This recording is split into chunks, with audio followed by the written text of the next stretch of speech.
Bismillahirrahmanirrahim. Alhamdulillah Rabbil Alamin. Mes chers étudiants de SNC4, bonjour. Aujourd'hui, je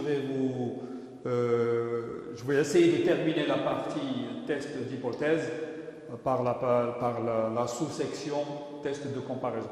Nous avons vu la dernière fois la partie test de signification, ça concernait seulement un seul paramètre, un seul échantillon avec un paramètre donné. Ici, les tests de comparaison, c'est des tests qui concernent deux populations sur lesquelles nous sommes en train de regarder le même phénomène et on essaie de comparer entre elles. Je vais commencer par le plus simple, à savoir comparer deux proportions. Comme vous savez, d'après le cours que nous avons au niveau statistique inférentiel, que la fréquence observée moins P sur racine de P1 moins P sur N, ça suit une loi normale 0. Voilà. Ça veut dire en quelque sorte que Fn, ça suit une loi normale de paramètres P et P1 moins P sur N. Quand nous avons deux populations, supposons que nous ayons population 1, nous en avons tiré un échantillon de taille N1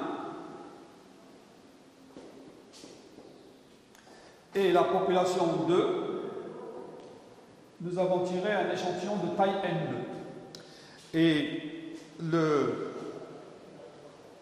la fréquence observée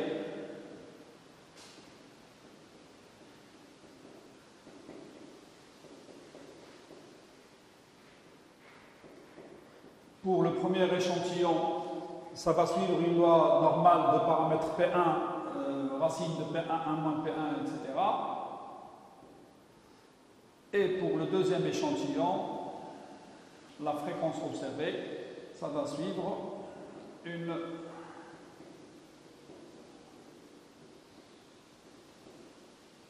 N1 ici, N2 là. Voilà. Ça, c'est les résultats que nous avons. Ça, c'est pratiquement la même chose. En fait, il y a une formule que nous utilisons au niveau de la loi d'échantillonnage, c'est celle-là, parce que c'est la loi normale que nous utilisons, la loi normale 0,1, mais ça revient à dire que la fréquence observée, ça suit une loi normale de paramètres P1, ici Fn1 c'est P1 et racine de P1, 1 moins P1, etc. Quand nous avons la différence des deux, automatiquement, ça va nous donner l'espérance de la différence, c'est la différence des espérances, donc P1 moins P2, et la variance, donc ça il faut faire très attention. Je vais noter F1, c'est pas la peine de mettre N1, et ici F2. Donc F1 moins F2, nous savons que c'est E de F1 moins l'espérance de F2, d'après les propriétés de l'espérance mathématique. Pour ce qui est de la variance, les deux échantillons sont automatiquement indépendants parce qu'ils viennent de deux populations différentes, donc les fréquences observées sont indépendantes, et donc nous aurons V de F1 plus V de F2. Ça, c'est très important. Le signe moins qui est ici, ça devient un plus quand on utilise les variances. Au niveau de l'espérance mathématique, l'écriture, la formule linéaire, E de F1 moins F2, c'est E de F1 moins E de F2. Mais pour ce qui est des variances, les variances, le signe moins, ça sort avec un carré, donc ça devient plus. Ici, l'écart type, ça va être la racine carrée de la somme des variances. Donc ici, c'est P1, 1 moins P1 sur N1 plus P2, 1 moins P2 sur N2. Voilà. Et nous voulons tester nous voulons comparer les deux populations. Pas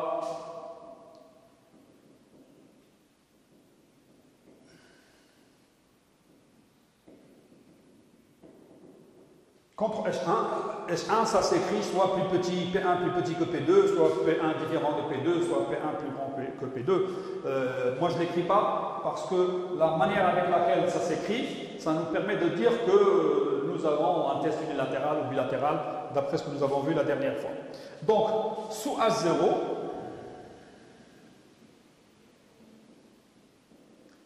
que les deux proportions sont égales et que la valeur commune va être, c'est pas la peine de mettre l'indice puisqu'elles sont égales. Donc la valeur commune, ça va être P. Sous H0, nous avons la loi d'échantillonnage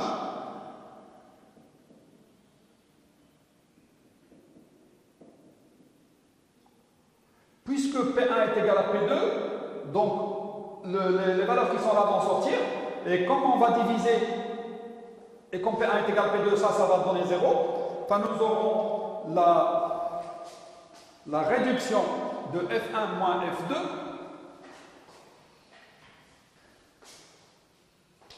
donc F1 moins F2 moins 0 qui est l'espérance mathématique de la différence sur H0 divisé par l'écart type. L'écart type, je vais le partager puisque le P1 est égal à P2, donc je vais faire la mise en facteur, donc ça va sortir racine de 1 sur N1 plus 1 sur N2. Ça suit une loi normale 0,1. Et ça nous permet de prendre la décision qui nous intéresse à ce niveau-là. Donc, ce qu'il faut savoir, c'est que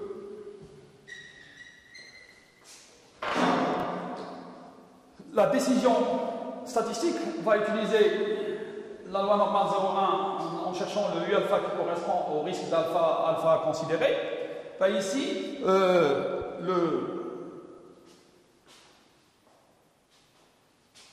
le P, proportion commune,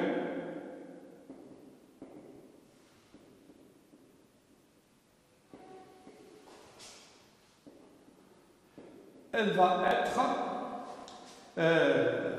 estimée parce qu'il faut passer à l'étape suivante, à savoir faire un calcul, essayer d'utiliser un calcul pour pouvoir prendre une décision, va être estimée par N1 fois F1 plus N2 fois F2 divisé par N1 plus N2.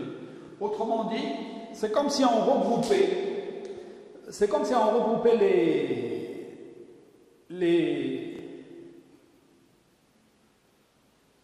je vais essayer de faire passer ici.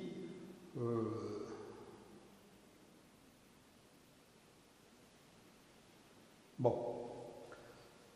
Je vais essayer de travailler, puisque je ne vois pas très bien.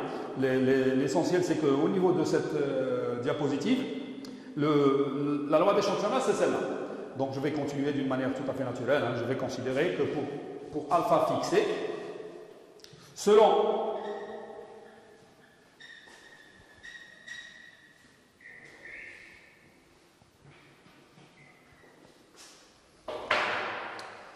la nature, ici, j'ai pris H1, voilà, ici, selon la nature de H1, ici, H1, P1 différent de P2, donc test bilatéral symétrique. Enfin, on va chercher le U alpha tel que la probabilité d'appartenir à moins U alpha plus U alpha pour la loi normale 0,1 est égale à 1 moins alpha, puisque nous sommes dans une situation de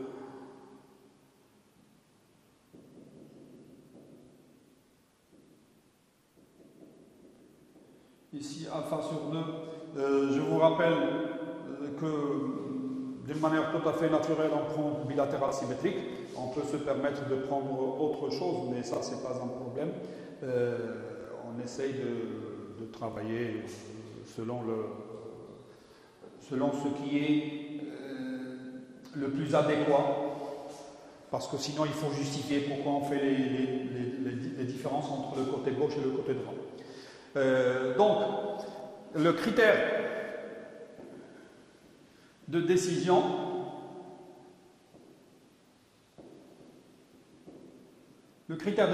est si la valeur absolue de F1 moins F2 sur cette valeur-là, on la note P chapeau. C'est une notation, hein. On peut la noter F si on veut, mais on va la noter P chapeau. Racine de P chapeau 1 moins P chapeau, racine de 1 sur N1 plus 1 sur N2. Si c'est plus petit, on va prendre le truc de rejet. Si c'est plus petit que U alpha, on rejette A0 au profit de H1. Sinon, on ne peut pas rejeter H0. Les données ne permettent pas de rejeter H0. Et donc, on est désolé de ne pas pouvoir la rejeter et qu'on va la garder comme hypothèse de travail. Donc, j'essaie de regarder la diapositive suivante. Voilà, c'est ce que je viens de dire. Ça nous permet de faire la chose d'une manière tout à fait naturelle. Je pense que je vais avoir beaucoup de problèmes à ce niveau-là, parce que il y a des choses à faire passer. Bon, on va faire l'exercice. On espère que le résultat se verrait d'une manière tout à fait naturelle après. Bon, voilà un exercice, un exemple exercice. Lors des élections locales d'une ville et sur un échantillon de 65 femmes, 24 se sont déclarées pour monsieur le député, alors que sur un échantillon de 75 hommes, 31 se sont déclarés pour lui. Au risque de 5%, donc j'essaie de lire pour vous pour qu'on comprenne un petit peu le principe, peut-on considérer que monsieur le député est aussi populaire chez les électrices femmes que chez les électeurs hommes? Donc ici, si on note P1